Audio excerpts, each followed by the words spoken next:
Hello and welcome to the mid-October 2025 edition of Virginia Wine and Song.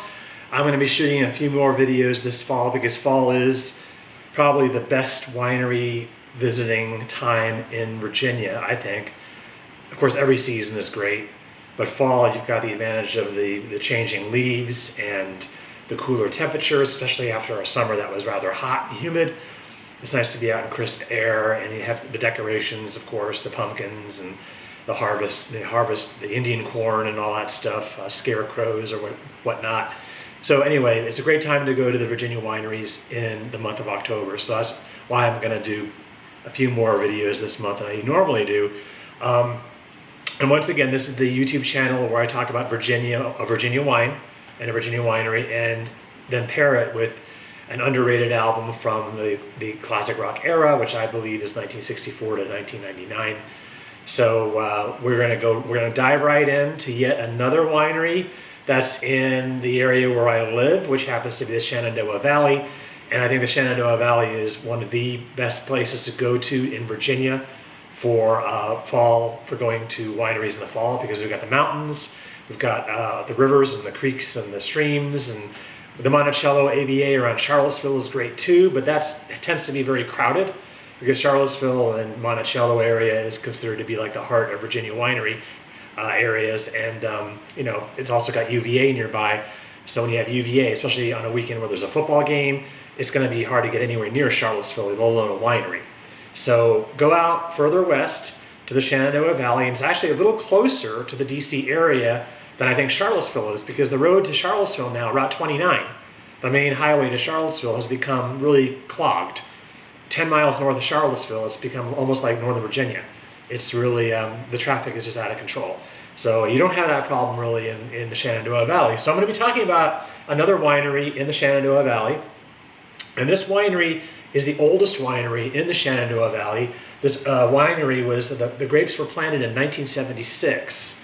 So that makes it probably not only the oldest winery in the Shenandoah Valley, but one of the oldest wineries in the entire state. 1976 was also the year that Barboursville Vineyard and several others, I think Horton, a lot of the vineyards around Barboursville and Gordonsville started planting their grapes around 76, 77, 78, around that time frame. So, but we're going to be talking today about a winery that's aptly named Shenandoah Vineyards. Shenandoah Vineyards, okay? And this winery has gone through a couple of changes in ownership over the years, especially recently. And I believe it's on the market again. So if anybody has a couple of million to spare, think about acquiring Shenandoah Vineyards. There are actually quite a few Virginia wineries that are for sale. They don't really advertise it because they want people to continue to come to the winery, and the winery remains open while they are trying to sell. They don't close the winery down completely. But I think there are quite a few wineries that are on the market. You can just Google Virginia wineries for sale, and I'm sure they'll come up. But I believe Shenandoah Winery is for sale once again. The winery was acquired in 2018 by Michael Shapps, and of course Michael Shapps, anybody who knows anything about Virginia wine knows that Michael Shapps is one of our greatest winemakers, legendary winemaker really, in the entire state of Virginia. And he makes wines for quite a few different wineries, and he bought the property for Shenandoah Vineyards in 2018. But like I said, they first planted their grapes in 1976. And according to Michael Shapps, and this is from their website, he believes that the Shenandoah Valley and the county of Shenandoah, there's actually a county called Shenandoah County. So there's the Shenandoah Valley, and there's Shenandoah County, and there's also a town called Shenandoah, but the town of Shenandoah is not in Shenandoah County. Okay, confused yet? Anyway, this winery is called Shenandoah Vineyards. It happens to be in Shenandoah County, which was right along Route 81. So it's a very easy drive from Northern Virginia. Just get on 66, and then get on 81, or get on 11, which I think is a better highway than 81, Route 11, which runs parallel with 81. I would take that because there are less trucks. And also you see a lot more, you go through the little towns, so it's really charming to take that highway. But anyway, take Route 11 to Shenandoah Vineyards, and Michael Shapps believes it is the driest county in Virginia and one of the driest east of the Mississippi River, with an ideal soil composition and optimal elevation. And let's talk about elevation for a moment, because of the Shenandoah Valley and the fact that they're all the sloping hills and the foothills of the Blue Ridge Mountains and also the Massanutten Mountains, and then further west there are the Allegheny Mountains. So there are two major mountain chains that go through the Shenandoah Valley. You got the Blue Ridge Mountains that are on the east side of the valley, and then you have the Massanutten Mountain, which is a small chain that's right in the middle of the valley, and then you've got the Allegheny Mountains, which are west of the valley. So with those different mountain chains, you've got a lot of peaks and a lot of interesting terrain. And he's talking about high elevation, and the higher elevation allows this winery to make wine that you don't see in a lot of other Virginia wineries. And this wine that I have in my hand right now is a Riesling. And Riesling is a wine that does very well in cooler climates and higher altitudes. They do Riesling very well in upstate New York, in the Finger Lakes area. And I think some wineries that are out in the Midwest, like wineries that are in Wisconsin and Minnesota, believe it or not, there are wineries in Wisconsin and Minnesota and even Iowa, and they probably do Rieslings as well. So they do a Riesling at Shenandoah Vineyards. Another winery that does really well on higher elevations is Pinot Noir, and I don't believe they have a Pinot Noir at Shenandoah. I'm trying to find a list of their current wines, and can't seem to find it on their website very easily. Here we go. Okay. On their website, they have a Sauvignon Blanc, which is very popular in Virginia. It's a kind of a touch of sweetness in that. They have a Cab Franc, of course. Once again, every winery, most every wineries in Virginia have a Cab Franc. They have a couple of different Cab Francs: a 2018, a 2019, and a 2020, and they're all the same price. They're all $30. So I don't know. I was at that winery recently, and I think they were tasting the 2020, which won a gold medal at the Virginia Governor's Cup. I did not try the 2018 or the 2019, so I couldn't compare them, but I'm sure they're all great. The 2020 that I had was very, very good. They have a Cab Sauv, a couple of vintages of Cab Sauv. They have a 2018, 2019, and 2020 Cab Sauv, and then they have a Chambourcin, and one called Cuvée, which I'm not really sure what Cuvée is. It's a high-end white wine named after the original owner, Emma Randall. It's an off-dry. So Cuvée is an off-dry. They have a Limburger. A Limburger is another winery that does really well at higher elevations. Limburger is also known as Blaufränkisch, which is a German-style red, a very bold red. I really like Limburger / Blaufränkisch. They have a Petit Verdot. Very hard to find a winery in Virginia that does not have a Petit Verdot. Pinot Gris, Reserve Red. They've got a lot. And what I have in my hand right now is the Shenandoah Valley Riesling. And they have a couple of different vintages. They have a 2019 Riesling, a 2020, and a 2021. This is the 2019. So this is the oldest vintage. And this one won a gold medal at the Governor's Cup. So these wines are really great. And Michael Shaps is a quality winemaker. He has an extreme sense of quality control with this wine. And if you go down to where he makes a lot of the wines, which is a place called Wineworks, which is in the Monticello AVA, south of Charlottesville, you'll be in for a treat. And I'll talk about that probably when I start going to the wineries in the Monticello area. I'm probably going to wait until winter time to go over there because it's a little less crowded in the winter. But I will check those out this winter, I think. And finally, they have a sparkling rosé, which is very, very good. So their wines are well priced. This Riesling, was $26. Most of their wines are under $30. So for Virginia wine, that's a pretty good rate. Like I said in numerous other videos, the further you go away from the DC area, the less costly the wines are going to be, except what I've noticed for the Charlottesville area. Charlottesville seems to be having wine prices that are kind of the same as Northern Virginia. Like I said, because Charlottesville is very popular. You know, it's a college town. It's a very popular town for tourism, and they're getting well known for their wine region as well, the Monticello AVA. And I don't think the Shenandoah AVA is getting its due, which is why, not only because I live in the Shenandoah Valley, but also because I think even when I was living in Northern Virginia, I always thought the Shenandoah Valley wines were a lot more interesting, and the wineries were less crowded. And I think they're getting crowded now. I think the word is getting out, thanks to hopefully me and maybe other bloggers are talking about the Shenandoah Valley winery. So this is Shenandoah Vineyards, founded in 2016. So 1976, founded in 1976. They are located in a town called Edinburgh. They're actually west of Edinburgh, which is a charming little Shenandoah Valley town. If you go on Route 11, and even if you take Route 11 all the way down to Harrisonburg or Stanton even, or beyond there, you'll go through quite a few towns. And they're really charming little towns. They're not very large. You can get through them pretty quickly. Some of the towns don't even have traffic lights. So these are real quaint, you could call them Americana towns. They happen to be right along 81. So you're aware of 81's presence there, but it's not overly, it's not that distracting.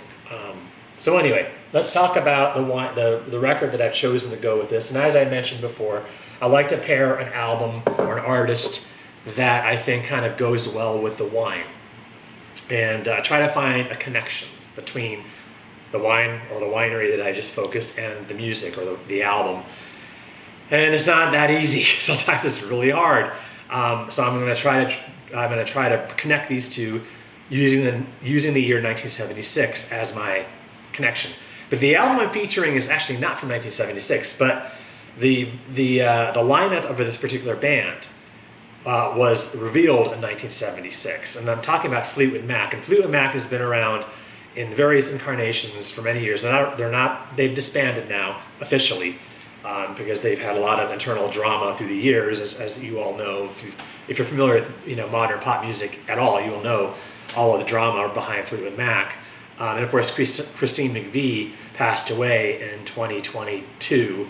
Very sad to have her pass away. It's very unexpected, just like Diane Keaton, who just passed away yesterday. Really unexpected, and I didn't even know that these individuals were ill. Maybe they had a heart attack, I don't know, but Christine McVie I thought was the heart and soul of Fleetwood Mac. And she was one of the original members of Fleetwood Mac going back to the late 60s. So she was integral. And in 1976, which is when Shenandoah Vineyards planted their grapes, the incarnation, the most famous version of Fleetwood Mac came out. And that was, of course, Lindsey Buckingham and Stevie Nicks joined the band. At the time, the band was Christine McVie, John McVie, and Mick Fleetwood. The other members who were in the band in the earlier years had gone on to other endeavors, so that left the three of them. So Lindsey Buckingham and Stevie Nicks, who were together performing as a duo, they joined forces with the remaining three Fleetwood Mac members, and they came together actually in 1975, but the album that they came out with was in 1976, which was that first album, just simply called Fleetwood Mac. And a lot of people call that the first Fleetwood Mac album. That was not the first Fleetwood Mac album, because Fleetwood Mac had several other albums before that with their other bandmates. But that was the first album they did as their most famous combo. Okay, so that was 76, and then of course Rumors came out in 77. The album I'm talking about is, I think, probably of the 70s albums they put out, the one that is least appreciated and really underrated, I think. And I personally find it to be their best album, even matched up against all the albums Fleetwood Mac did, even the ones from the 60s and the early 70s. I think Tusk is their best album. And this album was a product of I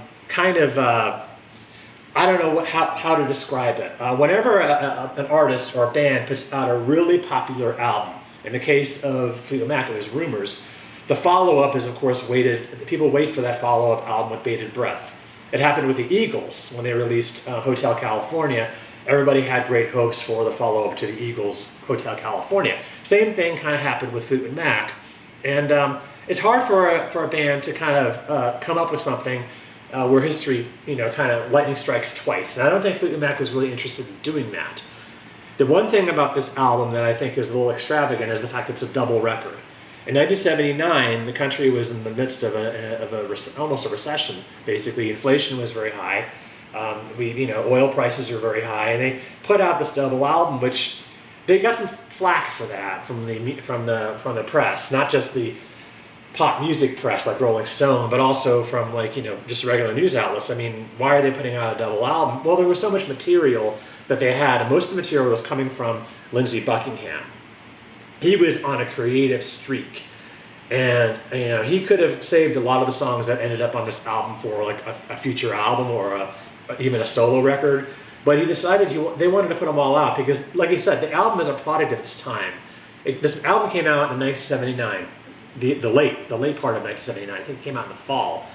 And I remember when this album came out because I remember going to Memco, and anybody who's from Northern Virginia or the DC area will remember Memco. It was that the department store that you had to buy a membership to was $1 to buy a membership to Memco, and they had everything there. They're sort of like the forerunner to Costco, I think, and even Walmart in a way. And they had departments of everything. They had a big music department. I remember walking into Memco whenever I went shopping with my family, and I always went over to the music section. I remember this album all over the side of one wall of their music section because everybody had high hopes for this. And the cover is very odd too. I mean, the cover is this dog trying to bite the leg of somebody. I mean, what does that have to do with the music? That just shows you how idiosyncratic this album is, and it is idiosyncratic. And I think, if I was more of a cynic, I would think that they were definitely partaking in some mind-altering chemicals, not LSD, because LSD was passé by the late 70s, but I think we all know the drug here I'm referring to, and there were mountains and mountains of that powder all over the place when they recorded this. And when you listen to this album, I think you can even sense the cocaine powder in the grooves of the album. It's just so obvious that was going on. And Stevie Nicks would be the first one to tell you that pretty much the entire band, with the exception of, I think, Christine McVie. Christine McVie was always just into wine and smoking. I think she never did any hard drugs. And sadly and ironically enough, she was the first person to pass from this particular ensemble of Fleetwood Mac. The other members are still alive, thank God. But I think the other members were heavily involved with the harder drugs, maybe even something beyond cocaine. So anyway, enough of talking about this album. This album was met with some reservations. Some people were thinking, what in the world is this? It is a crazy album. And I think it really defines where the band was, especially Lindsey Buckingham and probably Stevie Nicks. They did that first album in 1976, which sold really, really well. And then, that ensemble put out the 1977 album, Rumors, which just went through the roof. And I don't think they were prepared for that kind of success. It really took them by storm, and they were given free rein to do whatever they wanted to, and they decided to put out a double album. So anyway, that's enough of the background of the album. This is a remaster vinyl copy of this album, and this actually was pressed in Germany. And I found that Germany and also the Czech Republic, both of those countries have very good record pressing plants, and I've gotten a couple of remastered vinyl from those two countries, Germany and the Czech Republic, and they're very well done. They're very heavy gram vinyl, and this being a double record, you're going to be treated with interesting artwork and photographs on the inner sleeves. Really, just some of the artwork was just as abstract and strange as the music on the album. And this is really over packaged. I mean, look at all these sleeves. I mean, here's one inner sleeve, but now we have an inner sleeve within an inner sleeve. Okay, and this is basically the band when they were recording Tusk. And to quote the movie Almost Famous, they must be on pot. I mean, just look at the faces, especially Lindsey Buckingham and Stevie Nicks. I mean, who knows? And here's another picture where they're all kind of posing in a very unusual way.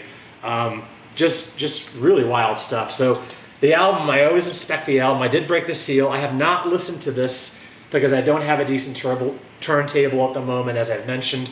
But I did want to break the seal to inspect the album. The album is in good shape. And this is the first album, side 1 and side 2. Very heavy gram vinyl. You can feel it. I can feel how heavy it is.